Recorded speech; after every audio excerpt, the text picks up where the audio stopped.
beyhaber olay. Cafer'im.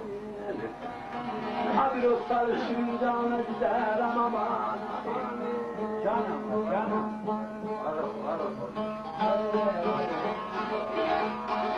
Yakın bir çasım ona gel, sabrım kararı. Ramata şanlık yamayana gider aman. Canaman. Neyler beni, beşler neyler beni, haber verin bana, ölüden neyler bana. Can bana. Cafer'im.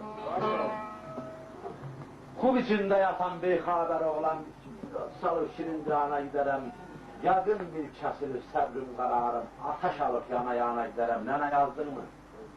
Kızım elbette yaz.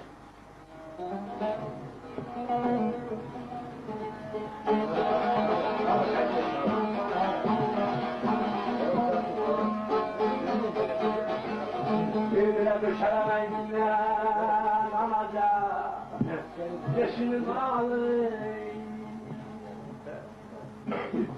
Acı ihtiyar yaz kardeşlerim yoluklar.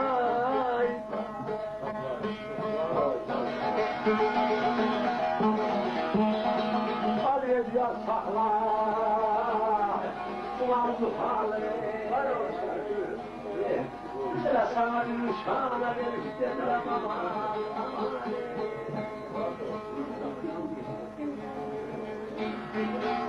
Gel diyarı, su gel diyar diyarını, alçaklarında dağlar, görsen zindanların sabahlar. Can bana, can.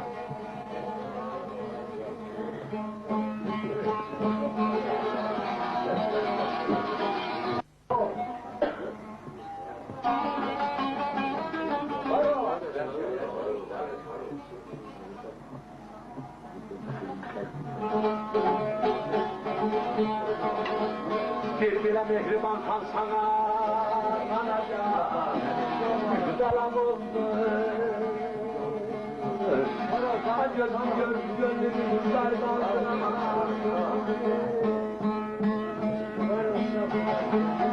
Menzilde mekan, üç aylık yolcu, sorarsan şehrimi Hindistan'a getirem baba. Can bana, can. Çok var. Eski Oy oylar, murgular oy oylar. Ben feleğe derdimi söyler, felek de benden oynarlar. Alana.